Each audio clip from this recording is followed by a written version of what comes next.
Don't miss the inaugural All-American Cup Team Tennis Tournament, presented by Thomas J. Henry, at the Freeman Coliseum in San Antonio, Texas, November 11 through 13. The All-American Cup features 10 top men's U.S. players competing on 2 teams, East versus West, each captained by the greatest tennis doubles team of all time, Mike and Bob Bryan. You don't want to miss this. Brother versus brother, East versus West, best versus best. Tickets on sale now at allamericantenniscup.com. Pickle! Hit the air raid sign. It's time for Monday Morning Fallout. Monday Morning Fallout, of course, when we overreact to the football weekend, and there's plenty to overreact to here on a Monday after Week 6. So, let's get into it. Let's start with my 3 big thoughts. Thought number 1, more than a rivalry. There were a couple of games this week that, Week 6 we mentioned was a bit of a thinner slate simply because of all the open dates. But across the state, there were a fair number of rivalry games, a fair number of games that were, 2 teams that don't have a ton of love for one another. And what I am struck by is that these are games that the results have far bigger implications than just bragging rights. Yes. There's a lot of times where it's just like, hey, you won, but what do you get? Maybe you get like a traveling trophy. You get to talk some mess at the diner for a year. But now let's head to Mustang Panther Stadium. There were a couple of them. One of them, as you mentioned, was in Grapevine. As Grapevine finally gets over the hump, snaps a 3-game losing streak to Colleyville Heritage in resounding fashion. And this is huge for a couple of reasons. One, this is a state-ranked 5A Division II matchup. But make no mistake about the real implications here. It was a district matchup. It was a district game. District 4, 5A Division II. And in my opinion, with all due respect to Fort Worth Arlington Heights, I think that sets up Grapevine as the team to beat in District 4 or 5A Division II. I agree. So they get the red rail, they get the bragging rights, and they get 1-0 in district. They get the most important thing, which is the catbird seat in the in district, which to me that's getting the entire milkshake. You get everything. It's a Luann platter. The other one was in Stephenville, as Brownwood took on rival Stephenville in the Battle of 377, and Stephenville came away with a rather impressive win. And the whole week,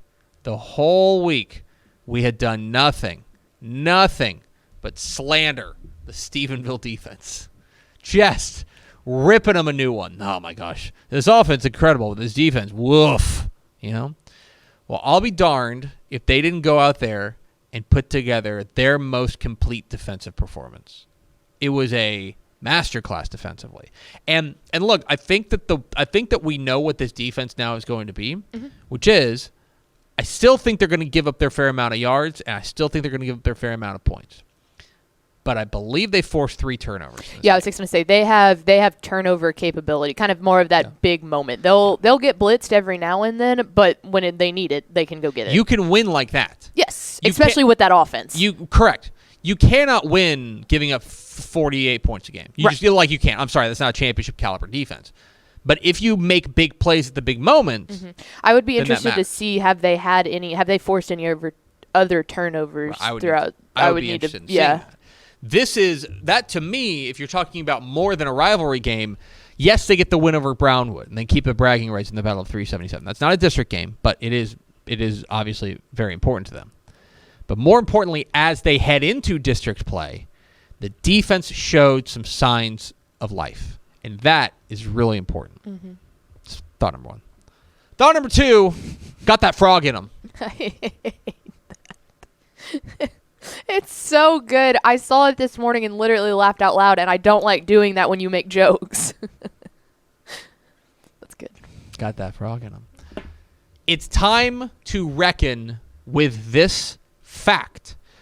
Not an opinion, not a thought, not a theory. This fact. Not foreshadowing, just literally a fact. TCU is the best college football team in Texas. At least at the FBS level. Mary Hardin Baylor certainly has something to say about it. I don't think there's anyone else at the smaller school level that can lay claim. No.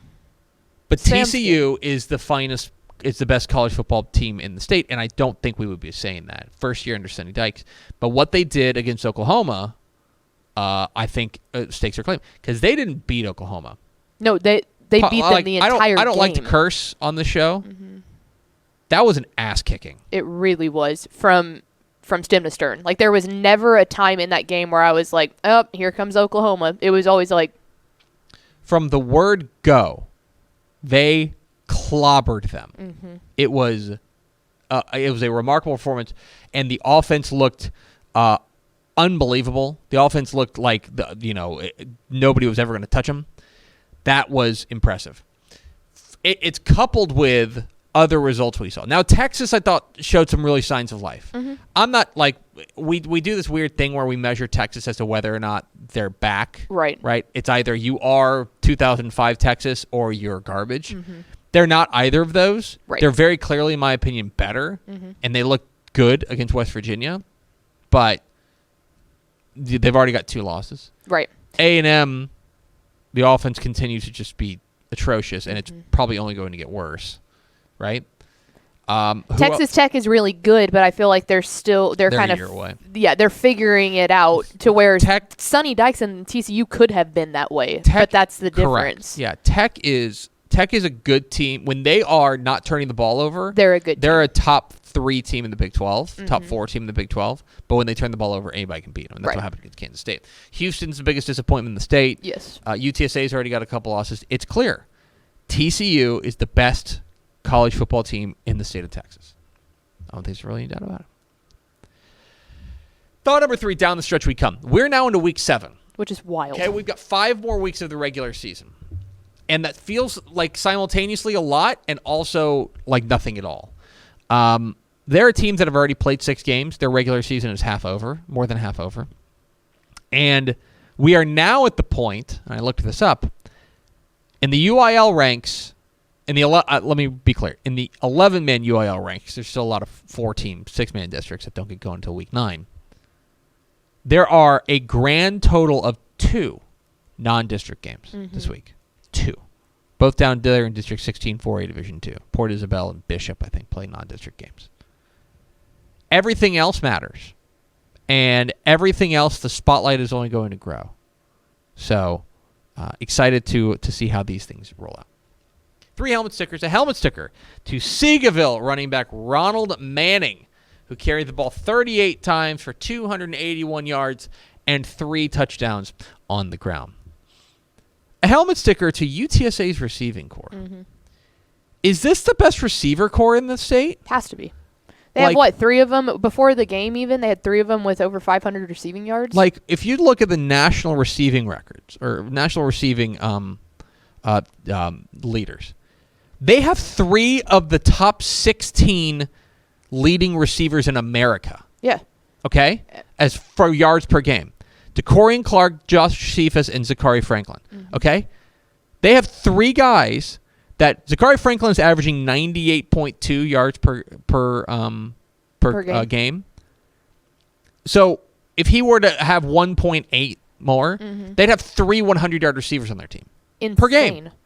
No, to put that in perspective, no other team in America has 2 of the top 16. Yeah, shout out to Frank Harris for being able to, deliver the ball. Big win over Middle Tennessee this week.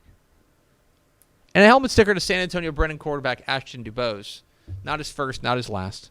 15 for 31, 270 yards, 3 touchdowns passing, 6 carries, 104 yards, and 2 touchdowns on the ground. He rolls out of bed and goes 250 and 100. Seems easy. 3 teams to watch. Stanford, in one of the more low-key kind of games in the state, battle of unbeatens between them and Olney, which I think got a nice spotlight on Bally simply because it was a bit of a lighter week. But they go on the road and they beat Olney in a low-scoring defensive slugfest, and did it, I thought, really impressively. Bret Hart's squad now gets an open date before the real season starts. It's a strange game, that Stanford-Olney game, because Cisco and Hawley are still in that district, and I think that those have to be number 1 and number 2 in some sort of order in that district. But I think Stanford is good enough to be pesky to those 2 teams. Mm-hmm. So keep an eye on them. Watch this space. Sam Houston. Well, that's the way you end a rivalry. No kidding. Sam Houston rips the heart out of Stephen F. Austin one last time as they exit to the FBS level. Scoring with, I want to say 33 seconds left or something like that, maybe even less, to take their first lead of the game and win. I was locked in on this fourth quarter. Yep. An incredible contest, and Sam Houston wins the final, at least for now, Battle of the Piney Woods. And allow me to introduce you to the unbeaten team that you are not paying attention to. The Highlanders of El Paso Bel Air are 6-0. They're 6-0, and I got to be honest, I think they're going to beat East Latham this week, and they're going to be 7-0. This team, I think, was 2-9 last year. Mm-hmm. I saw them play in person last year. This team, and they're rolling people. Mm-hmm. They're rolling people. Keep an eye on the Highlanders of El Paso Bel Air. Bigger tests to come. They've still got Del Valle, and they've still got Parkland in district. But this is the playoff team pretty clearly. They rolled Hanks in their district opener. Well, and they don't even have your boy anymore, right? The Mizzou commit. Oh, gosh. Or was that Burgess? That was El Paso Burgess. Never mind. Yeah. Darn it. Yeah, it's okay. Yes. Bel Air has been pretty middling for a while, but they are hot, 6-0. The Bel Air Highlanders. 3 to see. Big week ahead. Gilmer and Pleasant Grove. It's Gilmer Pleasant Grove week. That's what we do. It's Gilmer Pleasant Grove week. This is a huge. Is a massive game as far as I think. So we haven't talked a ton about Carthage a lot. They're the number 1 team in 4 Division 2. Spoiler alert for the rankings reveal. They're the number 1 team in 4 Division 2. But this, at least, the winner of this game becomes the chief challenger to them. Now, both of them can challenge Carthage, but becomes the biggest threat. There's a huge game out there in Texarkana. A lot to break down. Oklahoma and Texas. It's Red River week. Mm-hmm. Of course, the good news is that College Game Day is at a Big 12 game. So I presume it has to be at Oklahoma and Texas, right? I'm checking my notes here. Lawrence, Kansas would like a word, sir. They're not. Instead, they're going to be some godforsaken place.